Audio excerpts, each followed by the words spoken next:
Thank you, Mr. Chairman. And Mr. Magnus, welcome. Let me just start by asking a question dealing with sanctuary cities. You served 10 years in the California Bay Area next to San Francisco, which is a well-known sanctuary city that flouts U.S. immigration law and refuses to cooperate with federal immigration enforcement agents. If confirmed, you'll oversee the enforcement of immigration law at our borders.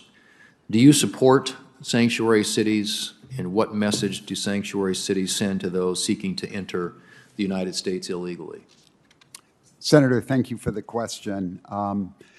As a chief for 2 decades, my first and foremost priority has always been public safety.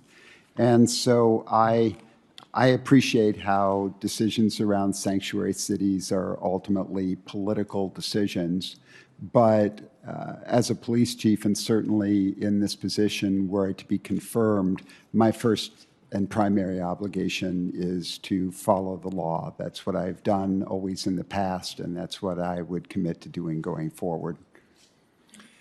Let me follow up on the question that Senator Cornyn raised, and this is similar, I think, in some respects to sanctuary cities, but the Biden administration is circumventing immigration law and issuing these so-called notices to report. And leaked documents show that there are tens of thousands of migrants that have been admitted to the United States with few legal requirements other than to check in with immigration and customs enforcement wherever and whenever they reach their destination in the States.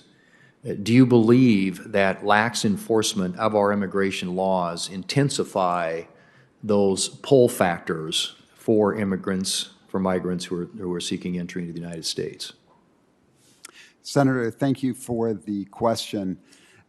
As we discussed, I think that the issue of notice to appear is something that we want to achieve in any manner we can, certainly by our different agencies working together, by having more asylum officers and immigration judges.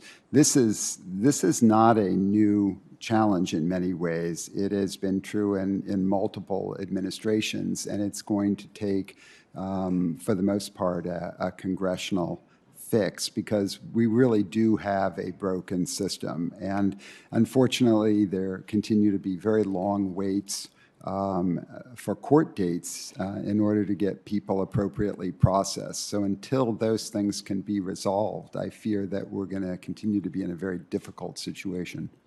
The system is broken. There's no question about that. And I think everybody will acknowledge that. All you have to do is look at the statistics here in the last few months. It's a stunning, it's a staggering, frankly, just disintegration of the border, really, for all intents and purposes. It has been described an open border, which creates all kinds of bad things. Bad things can happen in this country, but the wrong types of incentives. And this issue of not enforcing immigration laws that already exist, to me, is a major part of that.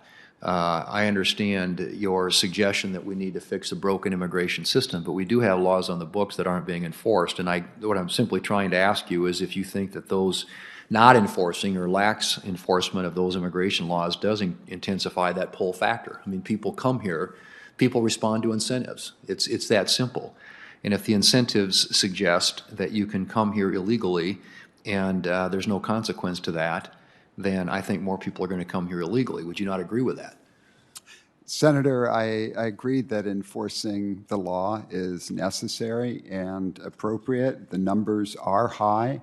As a law enforcement official, I, again, will pledge to enforcing the law. All right. Just very quickly, because my time's about out here, but on this supply chain issue, as you know, they've come under unprecedented strain. And we've got agricultural producers across the country, including in my home state of South Dakota, that continue to harvest their crops and worry that these supply chain constraints could threaten market access for their products. As commissioner of the CPB, how would you work with the ports and their various stakeholders to improve fluidity and resolve this issue? And perhaps you could quickly touch on how some of these union rules play into that and are helping contribute to these systemic delays. Senator, could not agree more that the supply chain, especially at the time we're in right now, is critical. And so addressing the movement of goods through the ports in any way possible to expedite that is something that is going to be very important. Obviously, this is going to require working with the port directors. It's going to require close relationships and continued work with groups like COAC and other business groups, both large and small. I don't think there's simple solutions, but if confirmed in this position, CBP is going to continue to work very hard around this issue. Thank you, Mr. Chairman.